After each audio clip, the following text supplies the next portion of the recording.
اے مومنو، قرآن مجید میں سورہ الانعام میں اللہ تعالیٰ ارشاد فرماتا ہے، تم سے پہلے بہت سی قوموں کی طرف ہم نے رسول بھیجے اور ان قوموں کو مصائب و آلام میں مبتلا کیا تاکہ وہ عاجزی کے ساتھ ہمارے سامنے جھک جائیں۔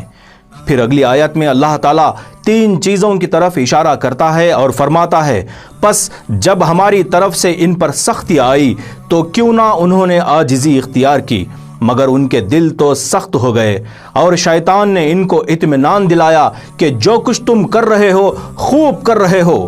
حضرات، اس آیت میں جس شے کی طرف اشارہ دیا گیا ہے وہ یہ ہے کہ جب اللہ نے لوگوں پر سختی کی تو انہوں نے آخر کیوں عاجزی اختیار نہیں کی؟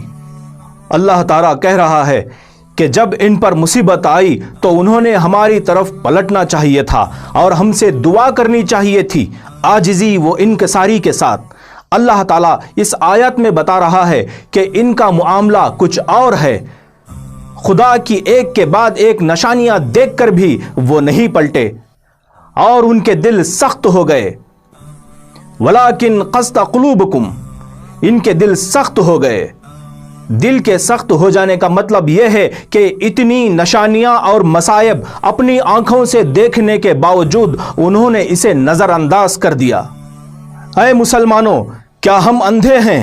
کیا ہم نہیں دیکھ رہے؟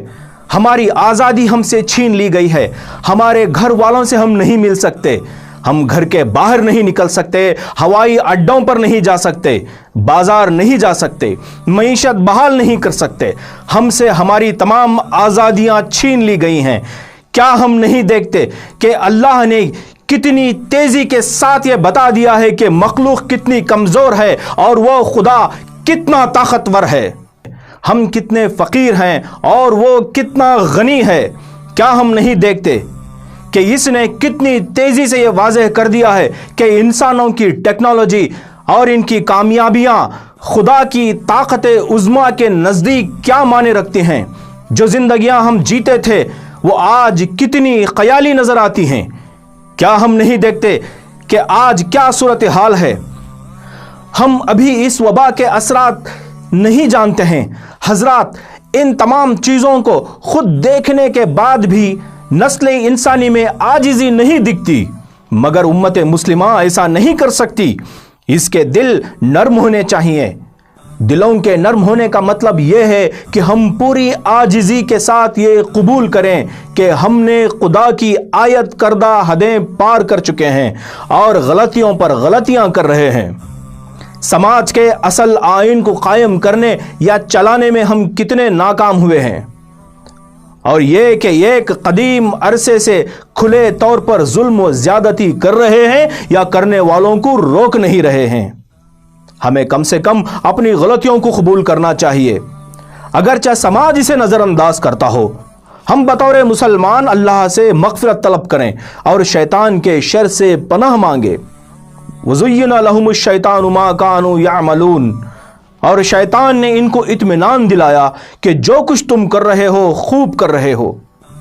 حضرات، آپ جانتے ہیں کہ خدا کی طرف پلٹنے والے شیطان کو پسند نہیں ہیں، اور شیطان ہمارے دلوں میں یہ بات ڈالے گا کہ ان سب چیزوں کی ضرورت نہیں ہے۔ اس کا مطلب یہ بھی ہے کہ شیطان ہمیں بہلائے گا کہ یہ ہماری غلطی نہیں بلکہ دوسروں کی غلطی ہے۔ وہ یہ بھی بتائے گا کہ ہماری زندگی بالکل ٹھیک ٹھاک چل رہی ہے۔ اس آیت میں اللہ تعالیٰ یہی بتا رہا ہے کہ شیطان ہمارے اندر غرور اور گھمنڈ ڈالنا چاہتا ہے اور ہمیں مطمئن کرانا چاہتا ہے کہ ہماری زندگیاں، ہمارے کام اور ہمارے گناہ کرنا کوئی غلط بات نہیں۔ یہ آیت ہمیں یاد دلاتی ہے کہ ہم لوگ اس کی بات نہ سنیں بلکہ اللہ کی طرف پلٹیں، نرم دل اور عاجزی کے ساتھ۔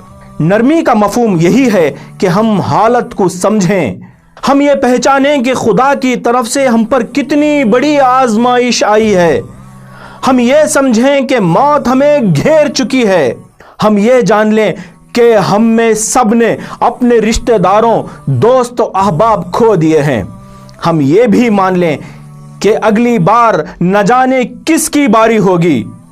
اے مسلمانوں، دلوں کو سخت نہ رکھو، شیطان کو موقع نہ دو کہ وہ ہمیں ورغلائے اس بات سے کہ سب کچھ ٹھیک چل رہا ہے۔ ہم میں سے ہر ایک کو چاہیے کہ ہم اپنی انفرادی اور اجتماعی زندگی کے ساتھ خدا کے حضور پلٹیں۔ ہمارے روزمرہ کے طور طریقے اور ہماری روحانیت و تقوی کی حالت وہی نہیں رہ سکتی جو اس وبا سے پہلے تھی۔ یہ ہرگز ایک ناقابل قبول چیز ہے ایک مومن کے لیے کہ وہ آزمائش کے بعد بھی اپنے خدا کی طرف نہ پلٹے۔ آپ بتائیے، کیا ہماری نمازوں میں خشوع و خضوع کی کیفیت پیدا نہیں ہو سکتی؟ کیا ہماری دعاؤں میں روحانی کیفیت اور انکساری پیدا نہیں ہو سکتی؟ یہ کیسے ہو سکتا ہے کہ ان تمام آزمائشوں کو دیکھنے کے باوجود ہم قرآن کی تلاوت بڑھا نہیں سکتے اور اسے سمجھنے کی کوشش نہیں کر سکتے؟ اور یہ کیسے ممکن ہے کہ ہماری نمازوں میں عاجزی پیدا نہیں ہو سکتی اور ہمارے صدقات بڑھ نہیں سکتے؟ حضرات، شیطان کو اپنے اور اپنی مغفرت کے بیچ میں آنے نہ دیں۔